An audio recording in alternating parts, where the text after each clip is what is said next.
Hey, what's up, folks? Thanks for tuning in. I'm Shock Illusionist Dan Sperry, coming to you from our new spooky studio with big shout out and thanks to my friends at AV Vegas for letting me do this. This is the second one that we're doing here from the AV Vegas studio. If you guys don't mind, give me a thumbs up and a heart in your chats to make sure that you can hear me okay. Hopefully after last week, we've had more time. I've had more time to figure out these new controls and these new the new format here.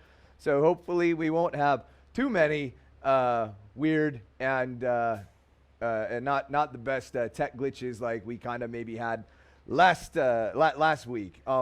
This one is going to be a short one, like I had said in the description and in the title. We're gonna keep it kind of short here today because I'm sure some of you have things to do, and since everybody or many people are kind of doing this, I think it's called I was seeing Blackout Tuesday and that sort of thing. But even though that's happening, I've been doing these streams for weeks now. I wanted to at least do it even today to just throw some stuff at you guys to sort of, maybe just brighten your day a little bit, because there's been a lot of just really gross, bad things on the internet. And just like the reason why I do magic, why I do this is for fun and to connect with you guys and have a good time. And so hopefully, like I was saying, like the reason why I do magic is like this and that, me throwing this out in the internet for just a little bit, it will hopefully be something different and an escape and maybe a distraction from seeing so much just really bad and sad things that's going on. So the first clip actually that oh, thanks Donna, I'm glad you like the t-shirt. It's a girl's shirt, but I don't care. Not the first time I've worn women's clothing. It won't be the last. I might be wearing more than just a t-shirt that's women's clothing right now, to be honest. But this first clip I posted on Saturday. I do these YouTube videos now, this series. There was a new video that I posted on Saturday, Yellow Socks for Purple Monsters by Teresa Hine, and it's there up on my YouTube right now, youtube.com/Dan Sperry Official, I think is the name I changed it to, but I don't remember for sure. And you can see it there. And I had read it and posted it, obviously, the new anti-conjuror storytime video, and a fan had sent me this video of her two kids watching the latest anti-conjuror storytime. They didn't make it through the whole book, so I'm not gonna. I'll spare you guys having to listen to me read the whole book. Donna, I see you down there, like, yeah. Well, I'm feeling more comfortable about expressing how comfortable I find women's brasiers to wear. Not to smell or anything like that, because that's weird. That's just weird. But this video came in, and I had to have a laugh. It's not the whole book, like I was saying. It's not the whole book, and I forgot to tape down my microphone, so sorry if this sounds weird. It's not the whole book. It's just a little short bit. The kids didn't make it through the whole time. The kid does drop a 4-letter word, which made me howl. I thought that was great. I bleep it out, and it was just because the kid, one of the kids, was just quoting what he thought he heard me say. We're just gonna use this electrical tape for now. Looks like I got some sweet, crisp, motionless sideburns going on over here. And Diana Gulliver, I need you to zoom to my students. Yeah, sure, happy to zoom to your students. I don't know what I would teach them, but I can make a pretty sick paper lunch bag hand puppet, if you're into that. Probably should have asked like how old your students are. That might be too advanced for them. I don't know. And but so these kids, they don't make it through the whole thing. At one point, the one kid, he just goes like, "I'm out," and he leaves. So enough spoilers with all that. Check this out. This is these kids, and by the way, I got permission, because I'm not just exploiting somebody's kids and just putting them on my YouTube account or anything like that. I did get permission, so don't worry. I'm not And I won't even go in the conspiracy direction and all the weird and strange and unusual things that I like to talk about. We're skipping over that this week. Just hopefully you guys can check this out, enjoy some of the book, and also enjoy having a laugh with the kids watching this. So check this out. Here's the kids reacting to yellow socks for purple monsters, and yeah, just shut up, Dan, and get on with it. Right.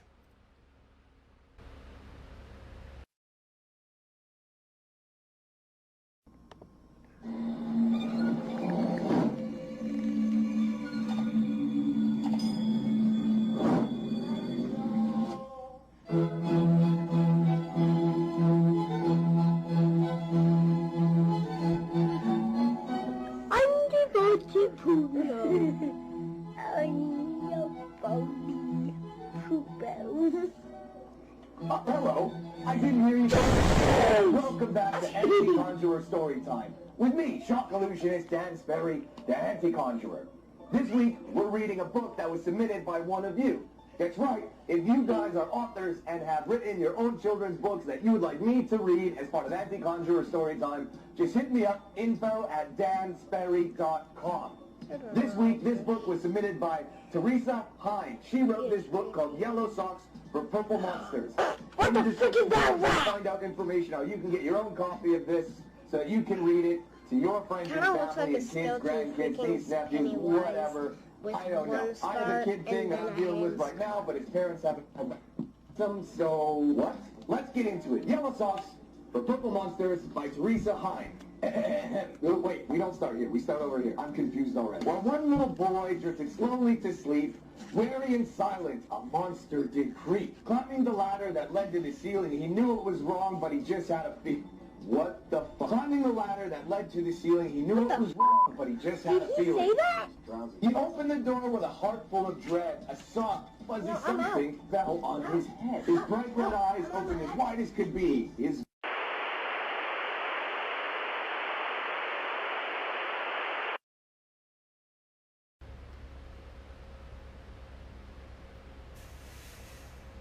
So yeah, those kids were obviously enjoying at least the first few sentences of the book Yellow Socks for Purple Monsters. You can see more of just the whole episode on my YouTube, like I was saying, youtube.com/DanSperryOfficial, and you can watch the whole reading of Yellow Socks for Purple Monsters by fan Teresa Hine. She was kind enough to send me a copy of her book.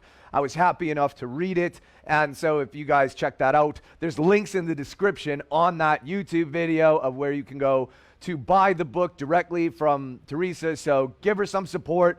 Buy the book from her website. If you know anybody that maybe has kids or grandkids, nieces, nephews, or something like that, and perhaps this is a book that they would enjoy, go ahead and send it to them. Or even if they're a little bit older, who knows, send it to them anyways. Maybe they volunteer at an after-school thing or something. I don't know. That's none of my business. But go ahead, check it out. The illustrations are also really great too. I forgot the name of the lady that illustrated the book, but the illustrations are really cool. The story's great, and it's a fan, so if I can help support you guys, I'm there. So check it out, Yellow Socks for Purple Monsters by Teresa Hine.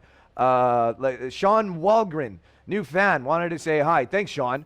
That's awesome. Thanks for tuning in. A new fan, that's super cool. We're the Abracabastards, and this is what we do every Tuesday. We hang out, and then every once in a blue moon, I do a magic show. I actually signed my first contract of my first solo show happening after the lockdown.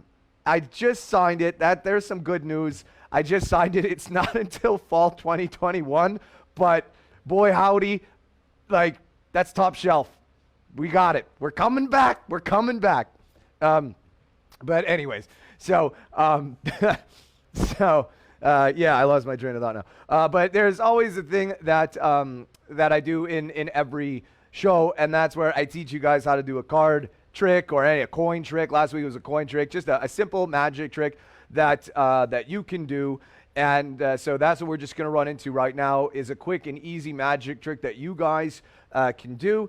It uses a simple deck of cards, doesn't even have to be a full deck of cards, And since this is something I never thought of even before when I've been doing these teacher trick segments, and that is that I've never actually challenged you guys, and I'd like to try that this week if you feel comfortable doing it. I know that it can be nerve-wracking and make people feel anxious to approach strangers to try and show them something like a card trick. But even if it's your family, something as simple as a card trick can totally brighten up someone's day. And now more than ever, I think we need more of that. I'm not saying more card tricks, but I think we need some more smiles, and magic is a great way of doing that. And so here's this week's homework, I guess. Maybe we'll call it that. This week's homework is take this trick that I'm going to teach you and then share it with at least one person. And if you can, and if you're comfortable with it, film it and put it up on your Facebook, on your Instagram. If you have YouTube, put it up there for other people to see and enjoy. Just try that. Maybe that's going to be the homework this week. Is give that a shot. Give it a try.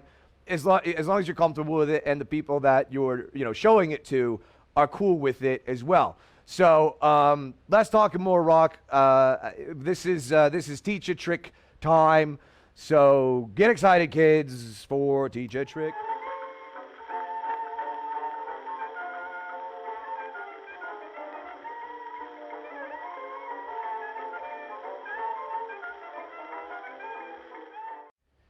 Classy, very classy. All right, so like I said, this uses just an ordinary deck of cards, and it doesn't have to be a full deck. It's super easy.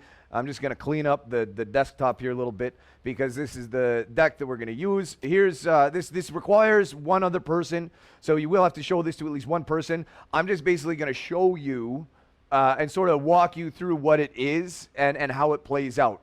I know that sounded like total weirdness, but trust me, it will make sense as I go through. So bear with me here.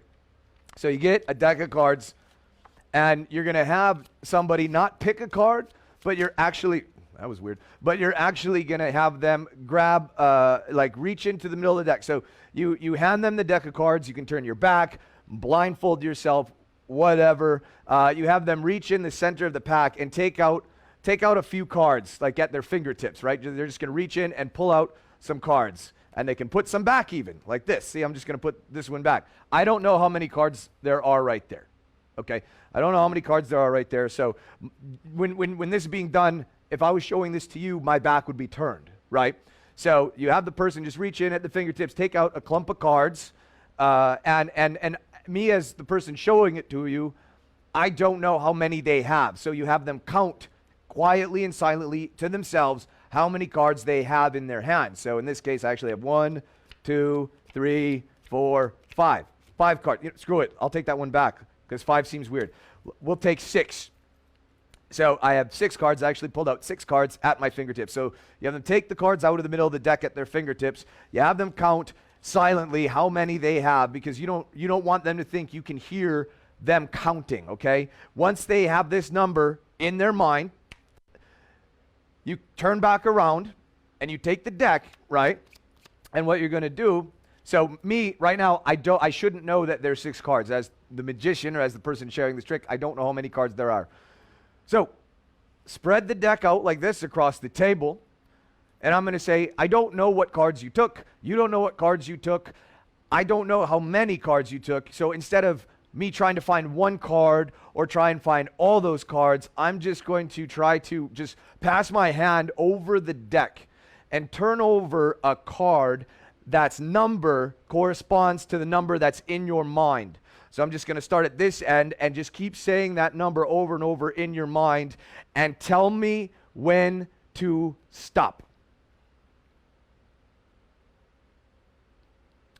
I got the feeling he told me to stop here. I go down. I just so happened to stop at the 6 of clubs. The number you're thinking of is 6. That was the number of cards that you pulled out of the middle of the deck is the number 6. This is an ordinary deck. Nothing weird about it. Like I said, it's not even a full deck. And so here's how this works. I'm going to take the 6 cards off the top. Yeah. So what you have to do, this, like I said, this is super easy. Nobody notices this either. Trust me, as I'm going to explain this to you, you're probably going to see how this works and say like, no, like BS, whatever. I can't even say. I can't even talk like I normally talk with a potty mouth anymore because Facebook and the internet gets angry, and so I have to say stuff like BS or Blunkerton Schnuffleton, or whatever. So they're not going to call you on it. What you have to do is get 10 cards in numeric order: ace, 2, 3, 4, 5, 6, 7, 8, 9, 10. You set those on the top of the deck. So you'll notice right here, I have the cards in numerical order ending at number 10. Number 10 is on the top, okay? So as I'm shuffling, I'm actually just shuffling off the bottom and putting the cards back, this top stack back on top. It's a very simple thing that's out of one of the books that I even sell on my website and sell at shows, and you've probably gotten in magic kits. I think that's where I learned that a long time ago, right? So when they reach in the middle, you explain to them that they're going to reach in with their fingertips and take out several cards, a chunk of them at their fingertips, like I did, right? And then they count how many cards that they have in their mind. So in this case, I have 6. I'd taken out 6 cards. I got them. They place them back on top of the deck, okay?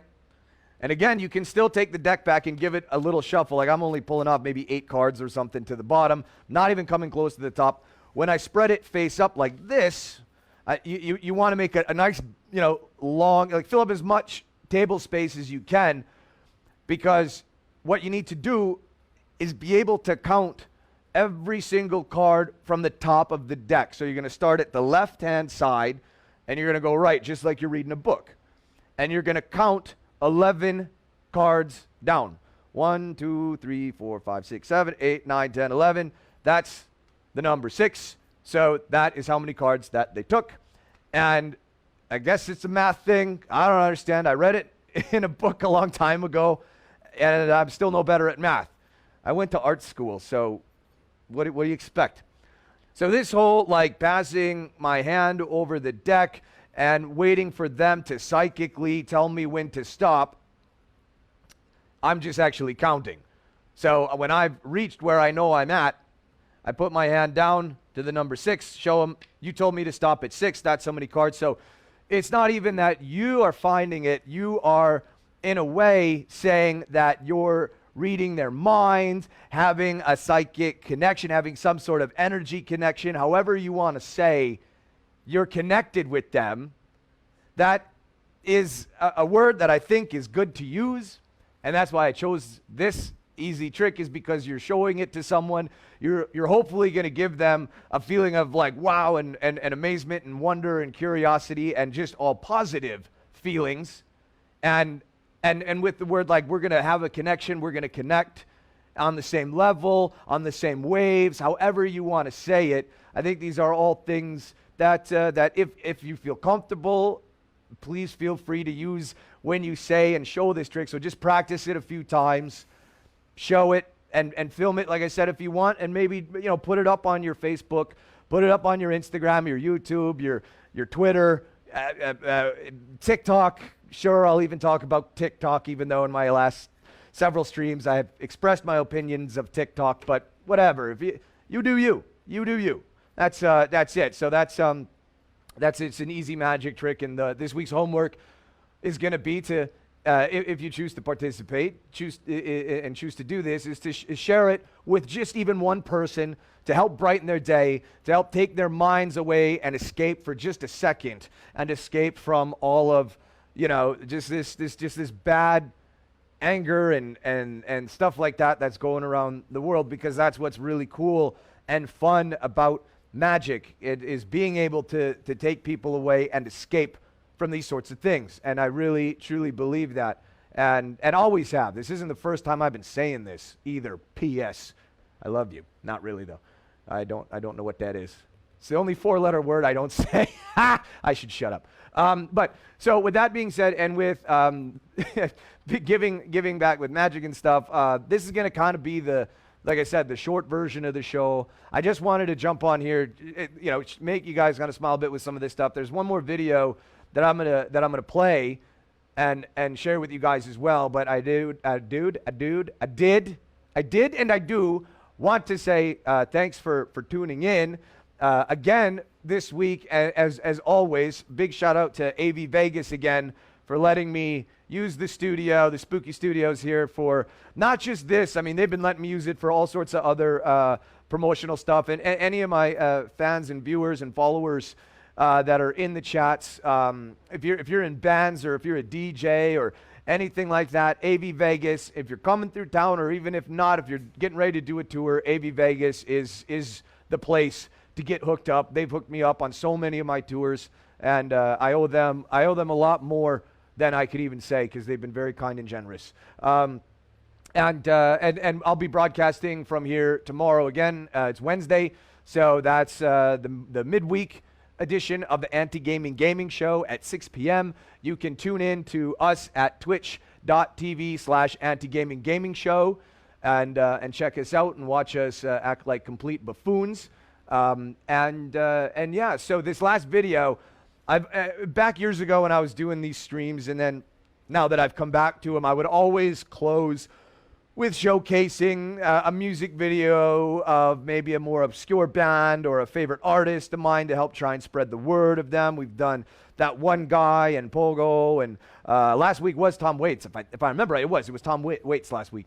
But this week, it's a music video. No, it's not even a music video. It's a musical performance. It was from the Conan O'Brien show when Tim Minchin was promoting Matilda, the musical. And this is a song that he wrote for it called When I Grow Up. And I wanted to end and send off with this song. It's not a music video, but the performance is outstanding by the Matildas and by Tim. And not only that, like lyrically, and just I think what the song encompasses, and Tim has talked about this in interviews too, is that it talks about the relatability of what adults and kids can still have, and I think this is the only closest thing that I'm gonna say to what's going on, because nowadays you can't even try to say something right or nice without someone crawling up your butt, So I don't even know how to say or what to say anymore. Then that's just ridiculous. So I'm just gonna say I think this is a great song. Lyrics are awesome. Musically, it's awesome, and I think it just really represents what we need a bit of an escape. We need to come together and go back to those times when we were a kid, thinking about when we grow up. But now that we're grown up, like this isn't what I signed up for. I want to go back to being a kid again, but we can come together and change this and everything like that. So this is all right. Let's talk more rock. Get on with it. Here we go now, everybody. Get excited. So yeah, this is Tim Minchin on Conan O'Brien doing his song from Matilda called When I Grow Up. One of my favorite songs by Tim Minchin. One of my favorite songs I listen to all the time. Hopefully you guys will get just as addicted to it as I have. So enjoy it. I'm Shock Illusionist Dan Sperry. We'll see you guys next week for back of the old school, strange and unusual show. I won't even tell you what all that I have planned for next week. So yeah, that's it. Check out this video. We'll see you guys next time. Gute Nacht. When I grow up,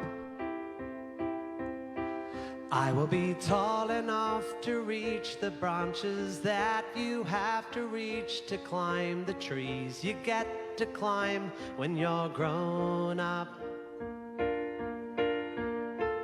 When I grow up, I will be smart enough to answer all the questions that you need to know the answers to when you're a grown up.